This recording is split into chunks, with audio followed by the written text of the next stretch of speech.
I got so much motherfucking design on right now. Break it down, bring it back, make it clap. I got 3 old thoughts, new block, wear that thing. Bitches on my line, and you know. Halo semuanya. Halo. Hai, selamat datang di Global Talk. Saya Diana. Dan saya Didi. Di episode kali ini kita akan membahas isu global yang lagi hangat, yaitu Indonesia yang resmi bergabung dengan BRICS pada tanggal 6 Januari 2025. Nah, betul sekali. Kita akan membahas apakah Indonesia membawa peluang ataupun tantangan bagi Indonesia sendiri dengan bergabung dengan BRICS.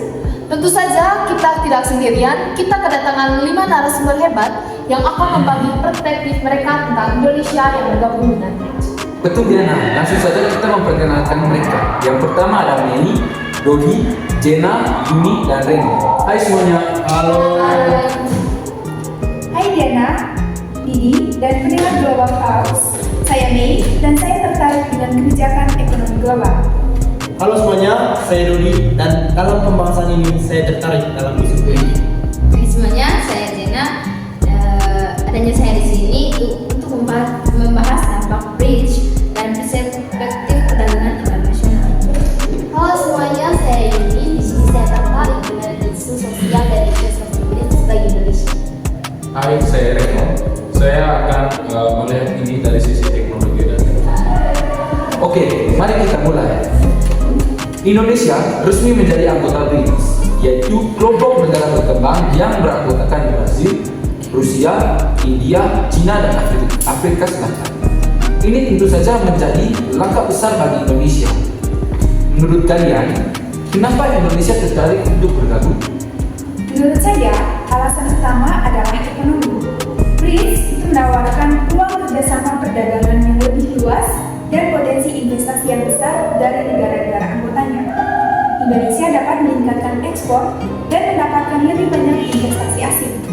Selain itu, stabilitas ekonomi yang dijanjikan oleh BRICS itu bisa membantu Indonesia menghadapi ketidakpastian ekonomi global. Nah, benar sekali. Dengan bergabungnya Indonesia bisa mendapatkan akses ke pasar yang lebih besar atau pasar global. Tapi apakah hanya soal ekonomi saja?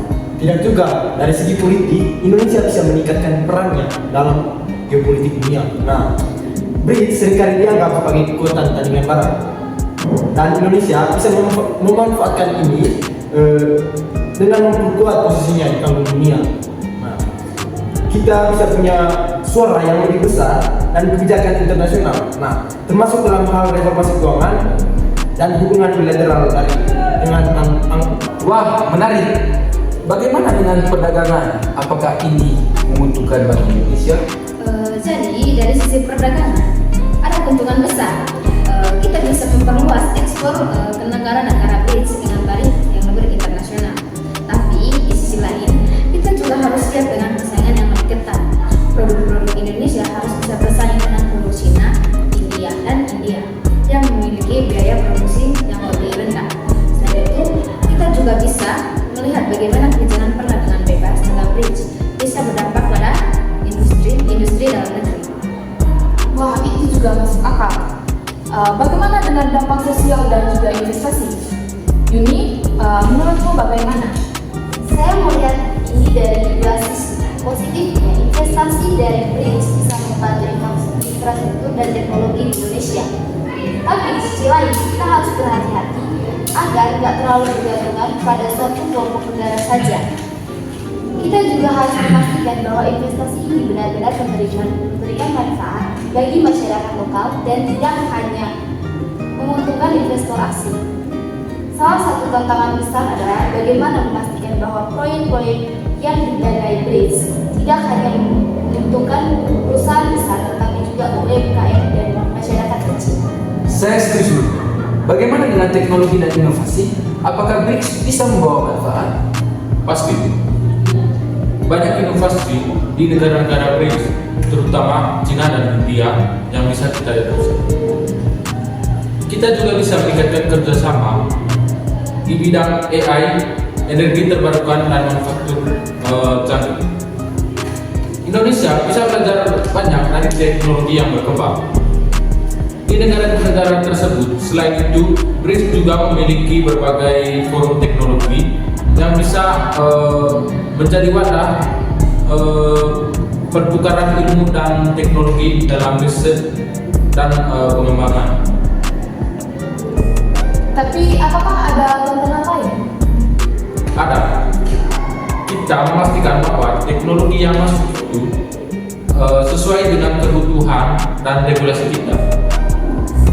Tapi apakah ada tantangan dari sisi ini? Ada. Kita harus memastikan bahwa teknologi yang masuk itu sesuai dengan kebutuhan dan regulasi kita. Jangan sampai malah merugikan industri lokal. Selain itu, ada keamanan data yang perlu diperhatikan, terutama jika kita bekerja sama dengan teknologi digital dan manufaktur telekomunikasi. Kita juga harus memperhatikan standar kualitas dan ketergantungan terhadap teknologi asing.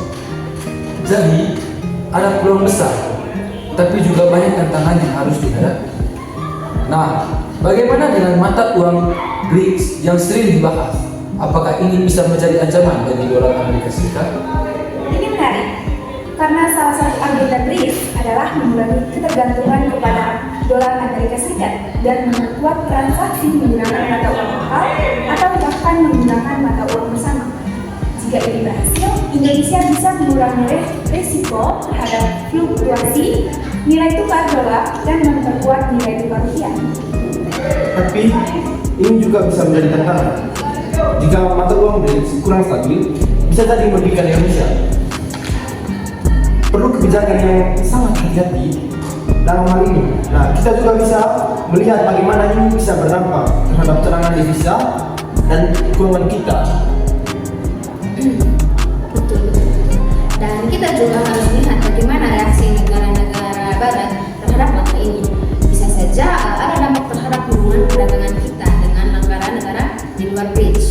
Indonesia harus bersikap hati-hati dan memastikan keseimbangan dalam hubungan internasionalnya. Jadi memang banyak faktor jika Indonesia bergabung dengan BRICS ini ya. Oke, sebelum kita tutup, bisakah kalian kasih satu kata yang menggambarkan pandangan kalian tentang Indonesia di BRICS ini? Menurut saya ada peluang. Nah, kenapa saya pilih peluang? Hal ini dikarenakan menekankan potensi keuntungan dan perkembangan positif yang dapat dihasilkan dari keanggotaan Indonesia di BRICS. Meskipun terdapat risiko, fokus pada peluang itu mengarahkan perhatian pada aspek-aspek positif seperti akses pasar yang lebih luas, peningkatan investasi, dan penguatan posisi diplomatik Indonesia di kancah internasional. Penggunaan kata ini bertujuan untuk menyoroti potensi kemajuan yang dapat dicapai melalui kerjasama dengan BRICS. Kalau saya memilih kata strategi. Nah, mengapa strategi? Nah, yang pertama, strategi dapat meningkatkan perdagangan dan ekonomi bagi Indonesia. Yang kedua, dapat meningkatkan investasi dan juga keuangan bangsa Indonesia. Nah, yang ketiga, yang terakhir adalah strategi geopolitik, di mana dengan bergabungnya kita dalam organisasi BRICS ini dapat meningkatkan politik luar negeri kita menjadi dapat diperhitungkan di dunia. Nah, yang keempat adalah teknologi dan inovasi. Begitu. Jadi kalau menurut saya itu dalam hal kompetitif. Jadi kompetitif adalah sifat atau kondisi di mana individu atau organisasi atau entitas lainnya berusaha untuk mencapai tujuan atau keunggulan yang sama dengan cara bersaing atau berkompetisi dengan yang lain.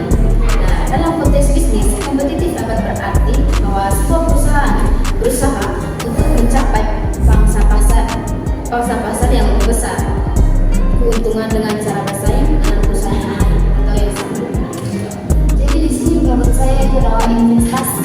Hubungan investasi dengan BRICS berkaitan dengan bagaimana kelompok negara ini berkontribusi pada arus modal global, kerjasama ekonomi, dan pembangunan infrastruktur.